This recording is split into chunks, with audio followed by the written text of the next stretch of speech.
it was just like, okay, we can, we're getting raises. We can spend a little bit more. And a couple of years went by and we just had this realization. I'm not even sure what triggered it, but it was like, how in the world are we making, this much money and don't have anything to show for it at the end of a couple of weeks, at the end of, at the end of the pay period or at the end of the month? Why am I having to transfer credit card balances to the next 0% interest card to get us through? The worst, I think, was I had some medical debt from an ER visit several years ago that was about $2,000. But the worst was a mattress that we financed. That's what that's what hurt the most when we finally totaled all this stuff up. And it's like, what in the world are we doing? What in the world are we doing? You're listening to the Millionaires Unveiled podcast, where you'll hear the stories and interviews of everyday millionaires. We'll unveil their decisions, their strategies, and their current portfolio allocation. Now to your hosts, Clark Sheffield and Jace Mattinson. All right, everybody, welcome back. Another episode of the Millionaires Unveiled podcast, where we tell the stories and strategies of everyday millionaires. This is Clark, here with my co-host Jace. This is episode 217. Jace, what's going on? Not a whole lot, man. How you doing? Good. Doing well. Excited for the holidays here. Spend some time with family and friends. You guys got any big plans? Yeah, man. I surprised the family with a trip to Disney. So taking off to Disney to spend a little time at Disney. I didn't know that. When are you guys going? I think by the time this airs, we'll be there, but we'll see. Awesome.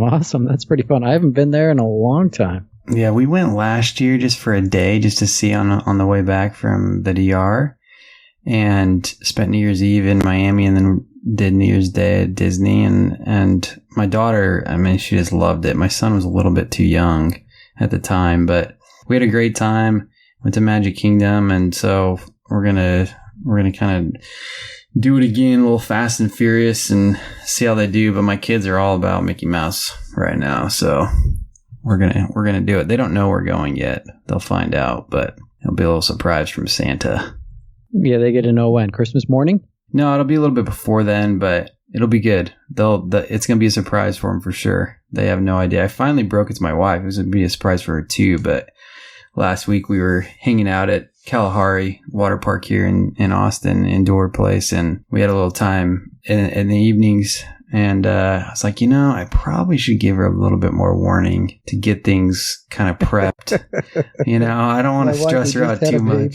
Yeah, exactly. Right after having a baby, I just don't want her to get too stressed, and gotta make sure we got laundry and whatnot, especially because we're going to spend a little weekend in Dallas, and there's just a lot of moving pieces, and I've got some travel and stuff. So I just kind of needed to make sure she felt comfortable with what was going to take place. So I broke the news to her. Awesome. Well, that'll be fun. I'm excited for you guys. Yeah. So let me just, before we get into today's show here, let me just read a review we got on iTunes from RB1978 RB. I wonder what his initials are.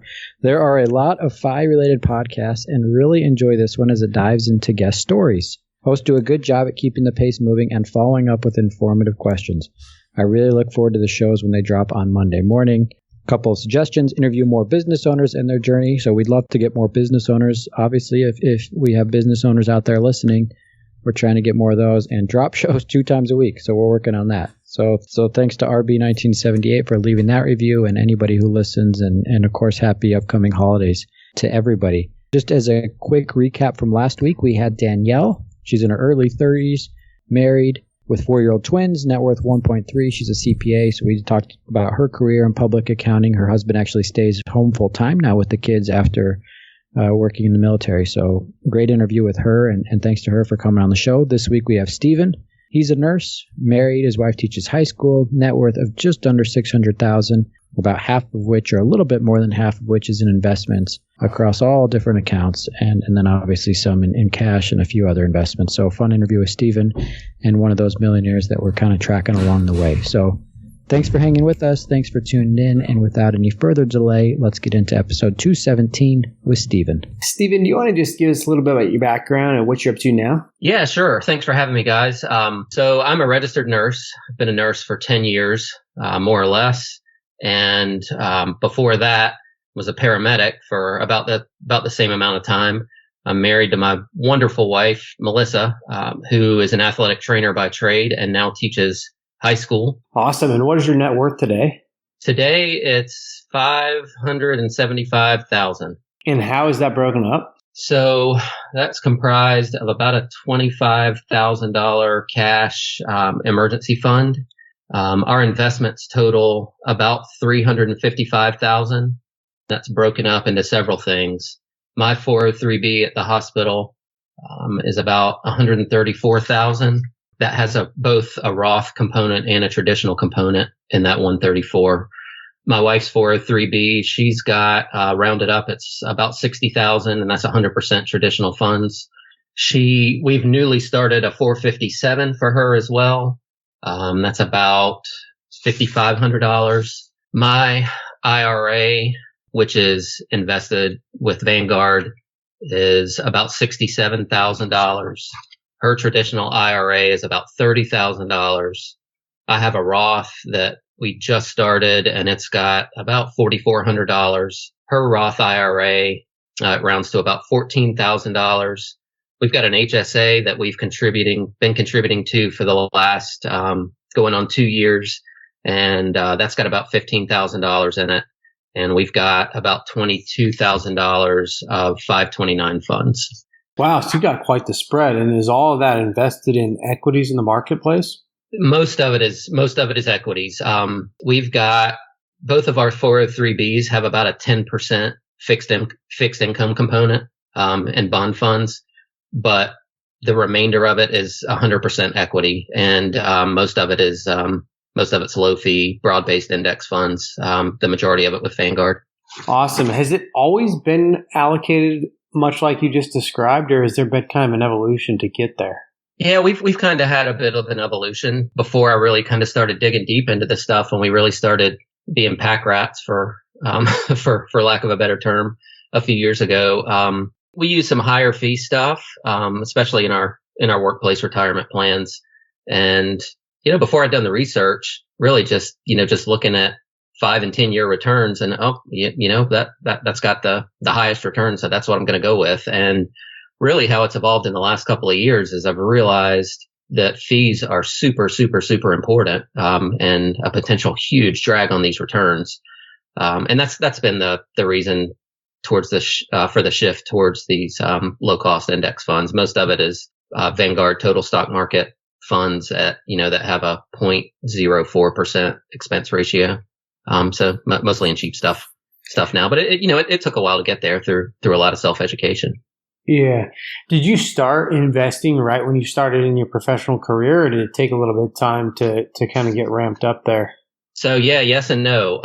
My first job as a paramedic, or as an EMT at that point, started working as an EMT part-time when I was still in college. And I think I was contributing $50 every 2-week pay period to the 401k there. That employer also participates in the state retirement plan. So I didn't really have a choice in the way those funds were invested. But yeah, we started kind of right from the beginning, even though it was a tiny amount, started with that. But really have ramped up the contributions over the last few years, since we've paid off a good amount of debt. Totally. How much total debt have you paid off? So I wish I would have written this down when we started, because I would love to have a record of the exact amount, but it was about $30,000 in consumer debt. That was a whole bunch of credit cards, small credit card balances, to car loans, for my wife and I's, vehicle. And so that was the consumer debt portion. We also had, by default, had a rental property. It was the first townhouse we lived in when we got married. And we quickly we're starting to outgrow that, and made the decision in 2011 to convert that to a rental that we were barely breaking even on, and move into the house that we're in now. A few years back, sold that place, and actually, after owning it for 10 years, had to bring about $5,000 to the table just to get rid of it. But we bought that place back in 2006, so that was kind of right at the peak before the market took a dive in 2008. Interesting. Yeah, we don't hear that very often. People buying real estate and then having to bring some cash to the table to sell it, but it does happen. So let me ask, are you going to continue with the allocation that you've described that you have now, or do you think that'll change as you kind of progress in your career and your investing journey? My thought now is the philosophy probably will largely stay the same. Really, we've seen something we can't unsee with how quickly we're, accumulating and the way that we're doing it.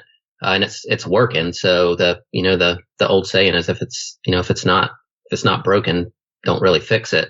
Now the allocation will obviously move a little bit more towards fixed income as we get closer to cutting back at work or retirement.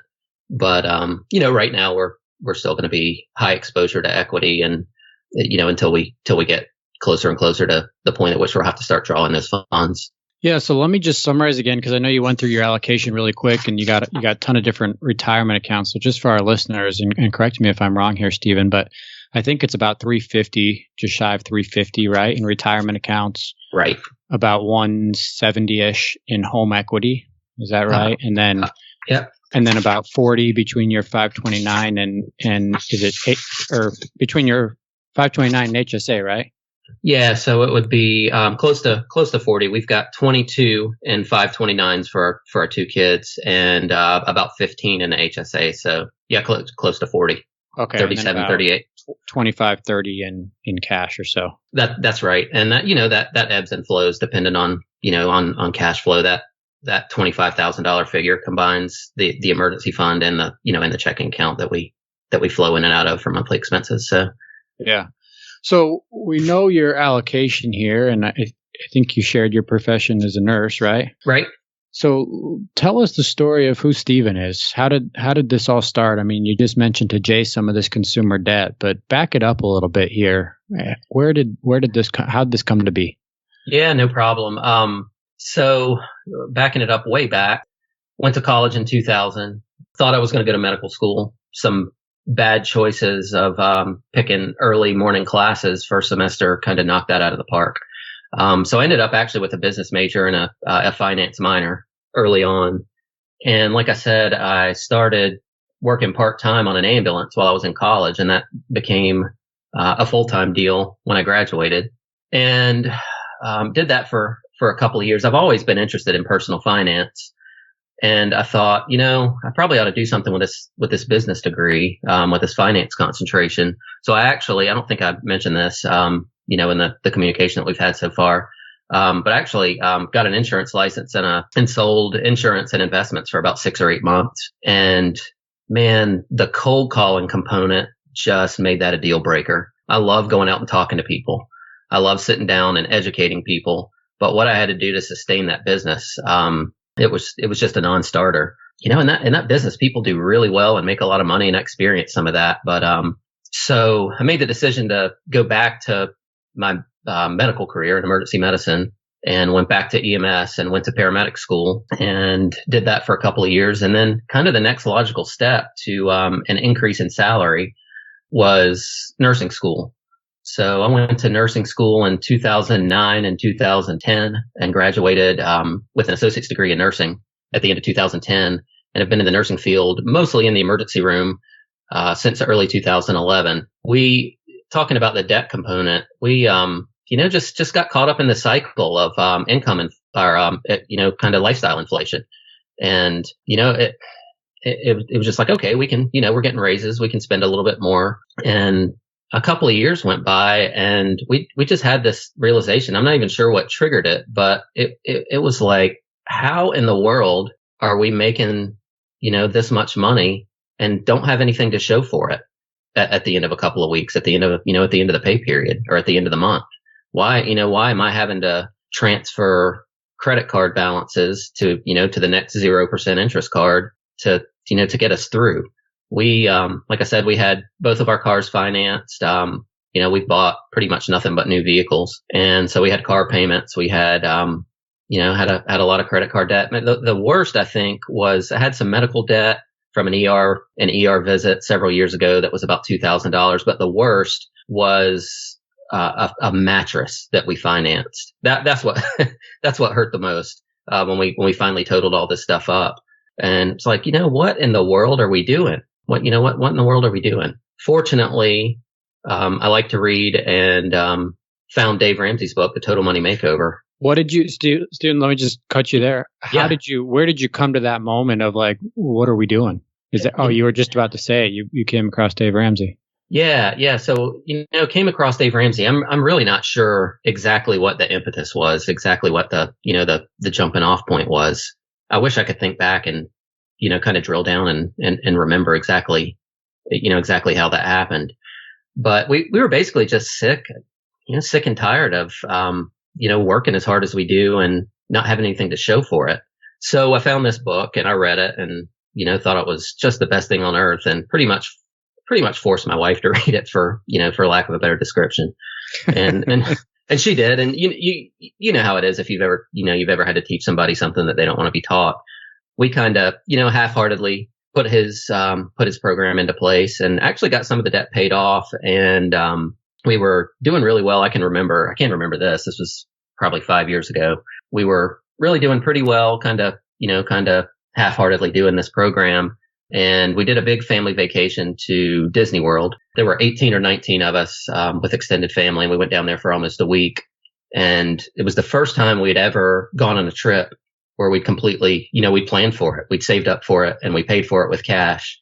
And then I got a call the night before we were supposed to come home that there was a tree that had fallen through the roof. Oh, so, so we had to come back, and we left early and came back, and this tree is, just demolished the back part of our house, and, had to replace the roof at that point. And, did insurance cover that? It's a two-part answer. Fortunately, just before that, we had renewed our homeowner's policy. And at the time, one of my relatives was my insurance agent. And I had asked him, like, hey, is there any way we can, get this wind and hail deductible lowered? And he pulled some strings and said, yeah, it's knocked down to $2,000. So long story short, insurance did pay for some of it. They would not cover the whole roof. And we've also got an in-ground pool. And the tree came down and cracked the pool deck, and that was a several $1,000s repair as well. Wow. But anyway, the insurance claim helped, but we still had to finance several $1,000s of a new roof. So, that kind of started the progression over. So a couple months go by. So how much in total debt? Sorry, it was 30,000 consumer, right? I know you had the house, but let's take the house out of it. Did you have cars, student loans? Yeah. So we were both very fortunate in that we did not have any student loans. That's one obstacle we didn't have to overcome at all. I had some scholarships which were gone after the first year after my subpar performance my freshman year at college. And my wife was fortunate enough to have her 4-year degree paid for, so we didn't start with that. Thinking about it, that roughly $30,000, the roof, or the housing component was included in that. A lot of commingled funds. We put some of the roof on a credit card. So that was part of the credit card debt, but, an insurance claim helped us out with that. So then going forward, after you first paid cash for that experience, that's kind of what started the turn here? Yeah. So, that kind of first got the fire lit, I guess. And it was like, man, this feels pretty good. And then we had to increase the debt load to, fix the house and everything. And, then just kind of went back into coast mode and paycheck to paycheck for a couple of months. Then the real turning point, church we were attending at the time, was meeting with a pastor, and he just asked, he said, how can we help you? And, we started talking about finances, and, he said, well, let me see what we can put together. And that night, there was a Financial Peace University class being put together at the church that we started a couple months later. And from then on, that was in January. From then on, we just really got intense about paying things off. Had a pretty large tax refund a couple of months after we started the class that really helped. But all in all, we paid all of that consumer debt off within about 13 months. I remember I made the final payment at about 12:02 in the morning when my paycheck was deposited into the account on my birthday in February. So that was kind of I was really anticipating that moment, and then made the final payment, and there was nobody to celebrate with, and everybody was asleep, and kind of went back to bed. And it was like, really, the cool thing about all this is our lives changed so much for the better over that little over a year. I don't think I mentioned this either.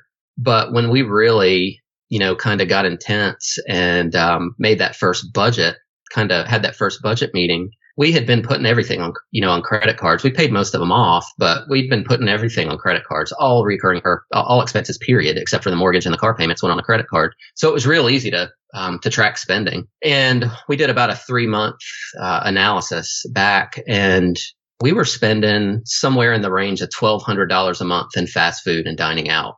So as bad as $30,000 in debt sounds, half of it was gone just by setting a reasonable budget for fast food and restaurants. So, yeah. So, I mean, it was definitely a relief to not have that debt hanging over our heads anymore.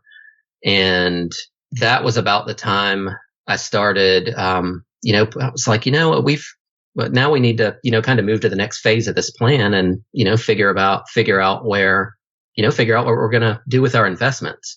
And I don't think I mentioned either, I had turned off my 401k contributions completely while we were in that debt pay down. And that, that hurt. That's one of the things with that program that I think I would have done differently. I was essentially giving up free money.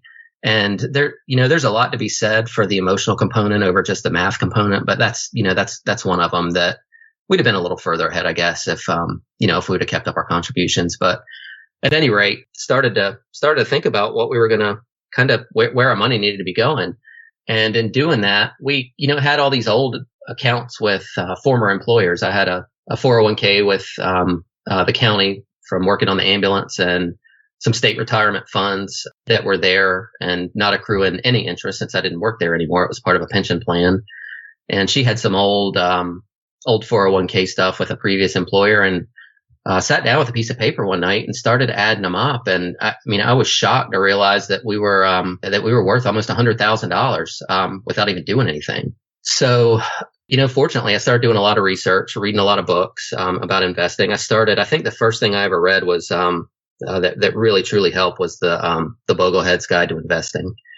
And then I discovered some of these financial independence resources, some of the podcasts, and J.L. Collins' Simple Path to Wealth, and briefly did use an advisor. Actually, I used I don't know if you want to get into this now, but a fee-only advisor that we paid about $100 a year to do some analysis and make some recommendations. And the reason that we used him was primarily because of his designations. He was able to give us some recommendations on the money that we already had. We looked at using Vanguard's advisory service, but they were only willing to provide advice on assets that we would have with them, and that was pretty much a non-existent portion of our net worth at that point. So this guy that I used for a couple of years met with me a couple of times a year, total of 4 or 5 hours a year, and Skype calls and Zoom calls, and was able to give me some pretty tailored advice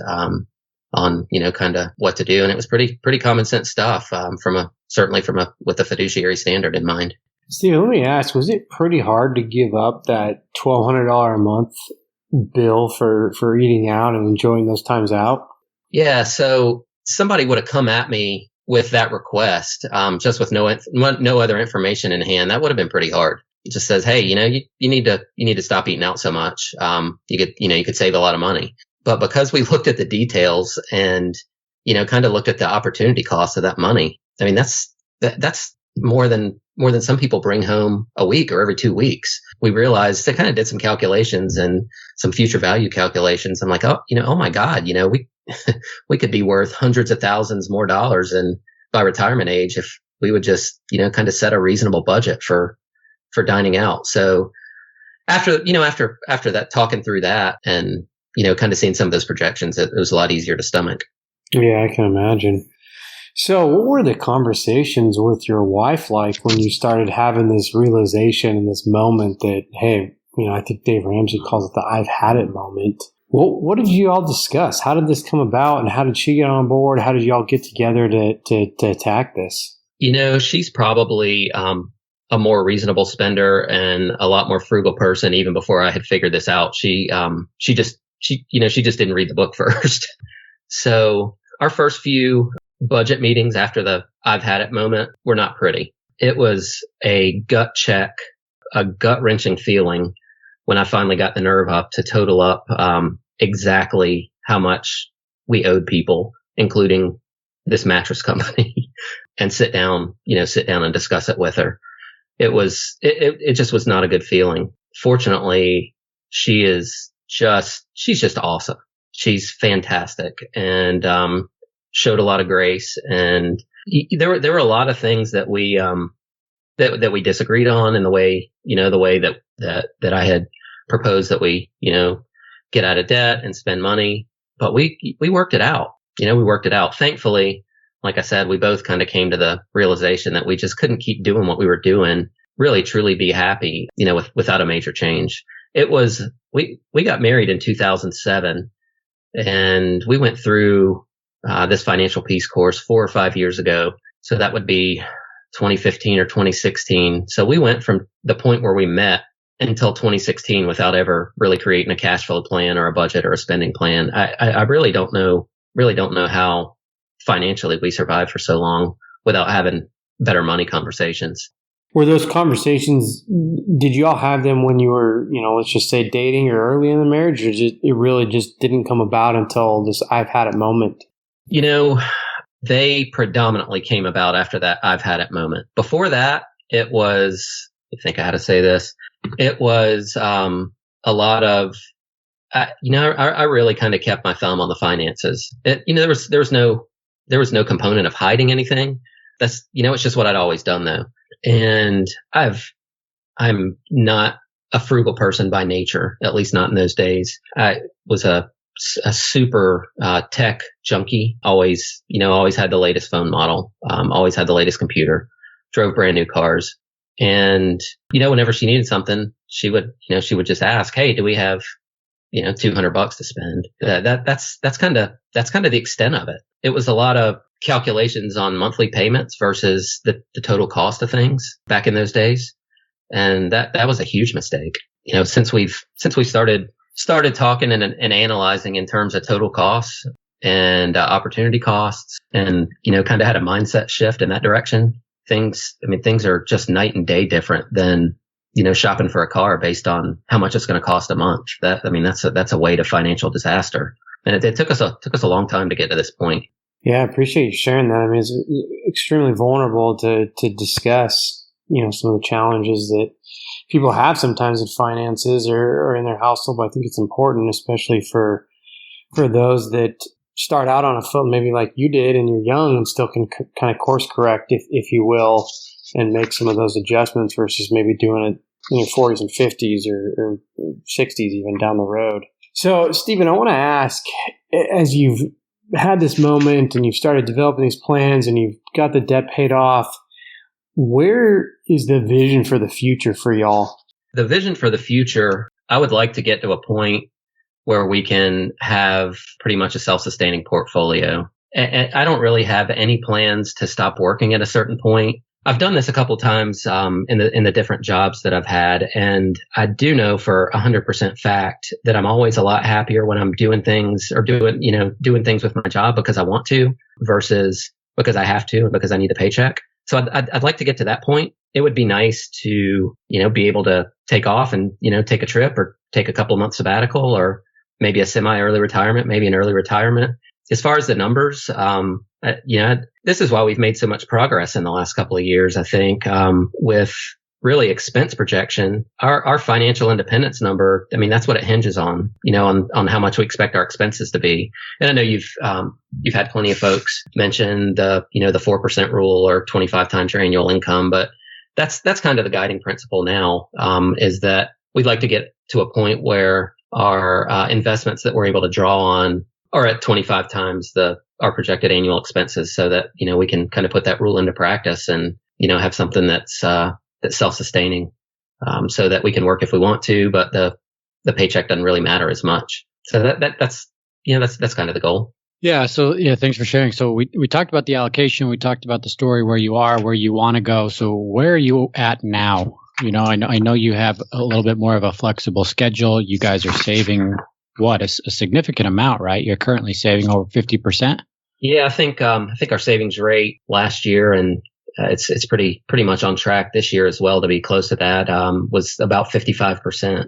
Is that of gross or net take home? No, that's of gross. So that includes a lot of the qualified stuff that that comes out, the 403Bs and the 457 that comes out before taxes. Okay, gotcha. So you're really making. I mean, you wrote to us. Our net worth is about 575, with most of it accumulated in the last 3 to 4 years. So you're really adding to this rapidly now. We are. We've of course been helped like most of the other investing world over the last several years with a heck of a bull market. That's maybe Sure. looks like it's starting to turn. That's all right though. Part of it is just getting money in there, right? Yeah, an important thing for us was kind of coming up with a solid plan in the beginning, and that helps us to keep from deviating from the plan, based on day-to-day scenarios. When we had the big drop back in March, we were able to look and say, hey, we decided a long time ago that this was going to be the plan, that we weren't going to change anything based on day-to-day scenarios. And I'm not investing for 3 months from now or 6 months from now. I'm investing for 10, 20, 30, 40, 50 years from now. So, is cashing out everything because I have a premonition that, that the market's going to tank. And then you really have to be right twice when you do that. And it took a long time to learn that. So we do, with this cash reserve that we have, we've got money on the sidelines, a little bit of money to, kind of buy dips, in the market. But, even that's considered market timing, I guess. So nobody's totally immune to it, but for the large part, we're long-term investors, and, it's really boring investing. It really is. It's a boring investing style, but it's a nice reinforcer to log into Personal Capital every once in a while and go, holy crap, we've really done a good job over the last few years. I mean, way to go, right? I mean, congrats. You guys flipped it around and now you're crushing it. So way to go. Yeah. So, and what we've really realized after cutting out all of the stuff, going from spending $1,200 a month on fast food, and a lot of that stuff was me not preparing and planning meals, for work. I've worked 12-hour shifts, and it's real easy to order DoorDash or run down the street to the restaurant. And those $10 or $15 meals add up. I saw something the other day that said, what's the quickest way to spend $10,000 a year? It's to spend $27.44 every day. And that's kind of been the crux of it. It's like, we can save a lot of money as long as we just do it one day at a time.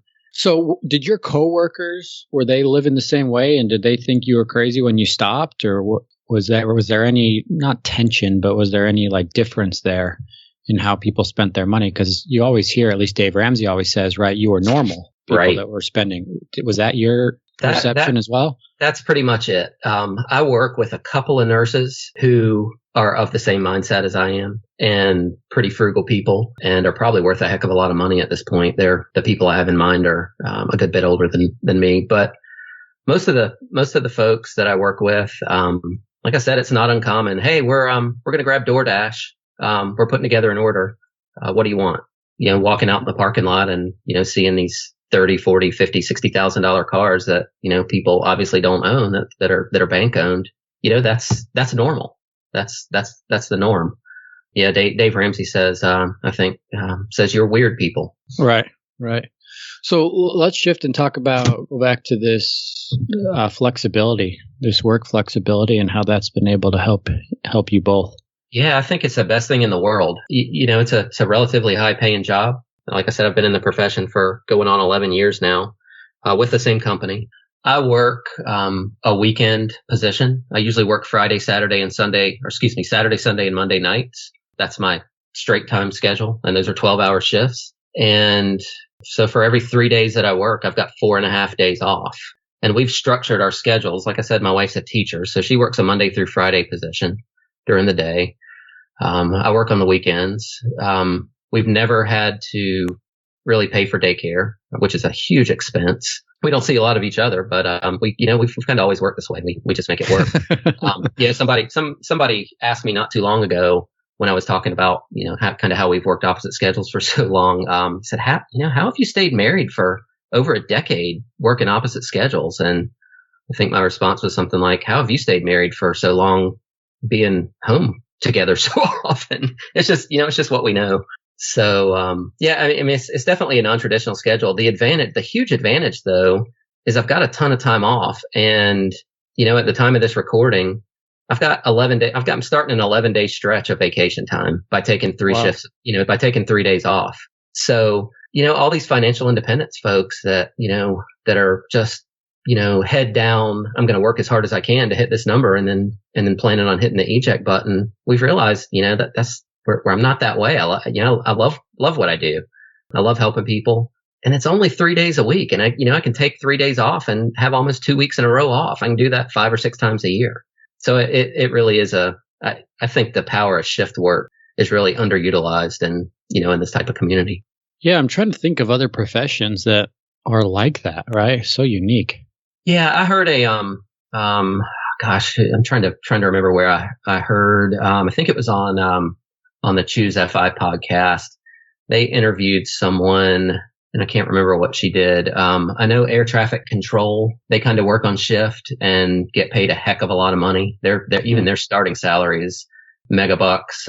It's super stressful, but she did some type of engineering job, this girl that I'm thinking of, and really, really had a large salary, but had that same type of shift work, where she was able to, kind of figure out something that, that worked for everybody. And I mean, I just think it's the best thing in the world. And I guess I'm a little biased, but I do get paid a couple of premiums. I get paid a premium for agreeing to work every weekend. Yeah, ends up being about $20,000 extra a year. And I'm in a position where our hospital system owns 6 different emergency rooms in the area. And I'm in a flexible position where I just go where they need me to go. But it's always the same shifts for the most part. And I'm paid a premium for that as well on top of my regular nursing pay. And the ends up usually working out to where I get scheduled night shift. That's probably 50 or 60% of the time. But sometimes it's day shift or mid shift, but it's always the same 3 days a week. And, there are premiums involved for those late shifts as well. So they really stack up. And like I said, we've just really done well getting it beat into us that if we don't spend everything we make, we can really win the game here. Yeah. So along that lines, what motivates you now? Is it staying out of debt? Is it a certain amount of income? Is it for the children? What's really deep down? What's the driver for you now? Yeah, there's a component of, each of those things that you mentioned, but what I'm realizing is, time is really the most valuable non-renewable resource that I have. I can always make more money if I need to pay for something. We are not going back into credit card debt. I do use credit cards. I don't know if we mentioned that. I'm religious about, paying off the balances almost every couple of days now. Really gotten into the travel rewards game. We've really gone on some pretty cool trips over the last year. We just went to Orlando and did 4 days at Universal that was completely paid for with Chase points. A couple of months ago, flew to Nashville kind of on a whim and spent the night there with my kid. And that was funded by Chase points and a companion pass with Southwest. Last Christmas, we all 4 of us went to Costa Rica for a week, and that was pretty much all funded with credit card rewards points. But, it's certainly a slippery slope, using credit cards again. But, when the budget is laid on top of that and we spend based on what we've budgeted to spend versus how much money it looks like we have in our checking account, that's been the key. That's really been the key. So motivation, I love having time at home to hang out, to learn new things. Like I said, I got an 8 and a 10-year-old. I'm able to walk to them at the bus stop every morning and get them off the bus in the afternoon and hang out with them. That both kids are involved in sports. My daughter's a gymnast. I get to take her to gymnastics practice. My son just started playing hockey, and he's a little bruiser. So, getting to take him to hockey practice and hockey games and sit there and watch and not worry about how we're going to make the next credit card payment or car payment. It's just, it's a feeling that really can't be put into words.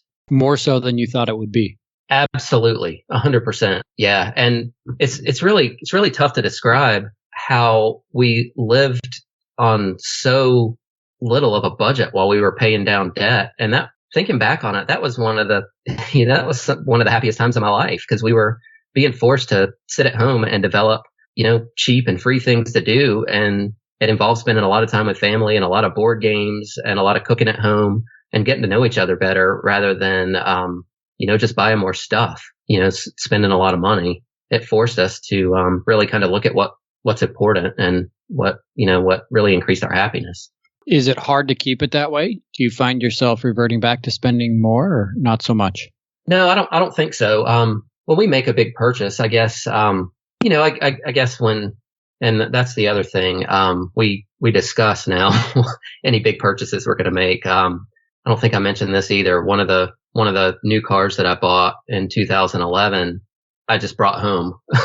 Don't do that if you're married. That's not a way to a happy couple of days is trading in a used car and buying a brand new car and financing almost the whole thing. That's that didn't work out too well. But I guess when we make big purchases, it's easy to say, oh well, it'd be nice to have this to go with it. But we're able to keep that in check pretty well. And really I don't want to say addiction, but the dopamine hit that we got, every time we spent money or bought something that disappeared quickly. Now it's really flipped to investing and saving money and going, this puts us that much closer to being able to make work optional if we want. Sure.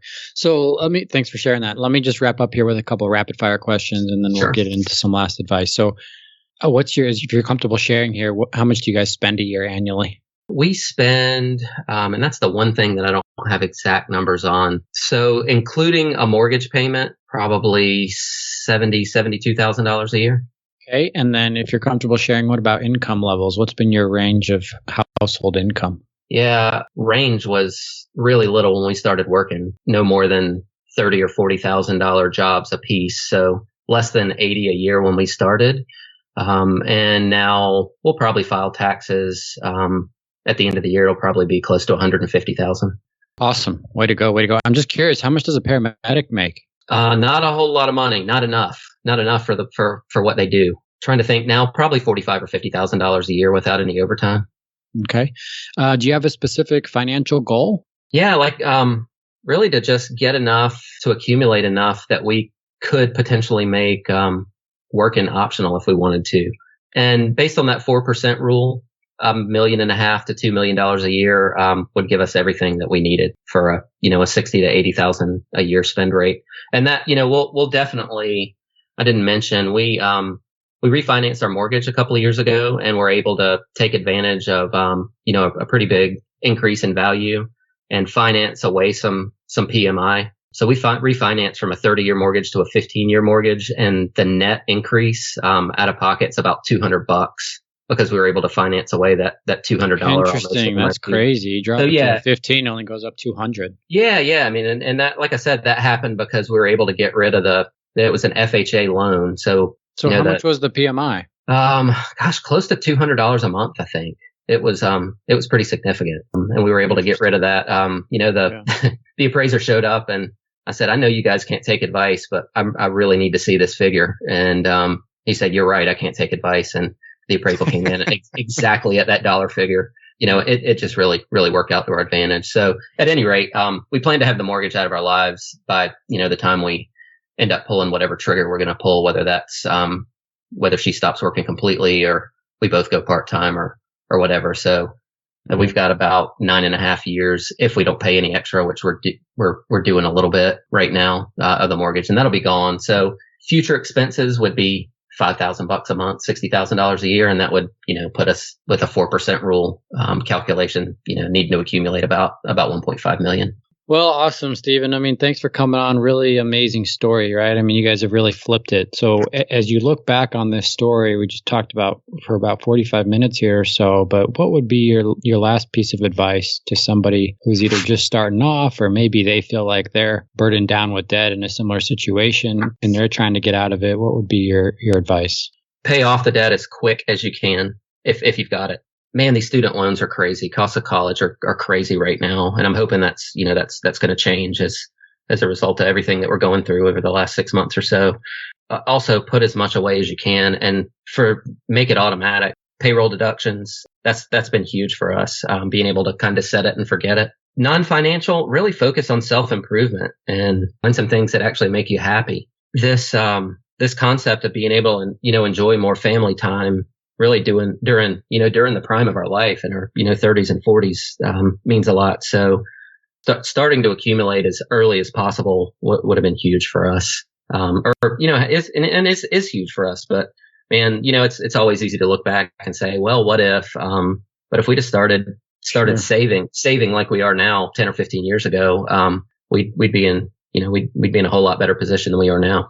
Well, we all look back, right? To some degree. Right. You live and you learn and hear other people's stories and you make improvements on your own life. So thanks again, Stephen, for coming on. Really fascinating story. And you guys will be there in no time. And we're going to have you on again when you hit millionaire status. So very cool. That'll be fun. To it.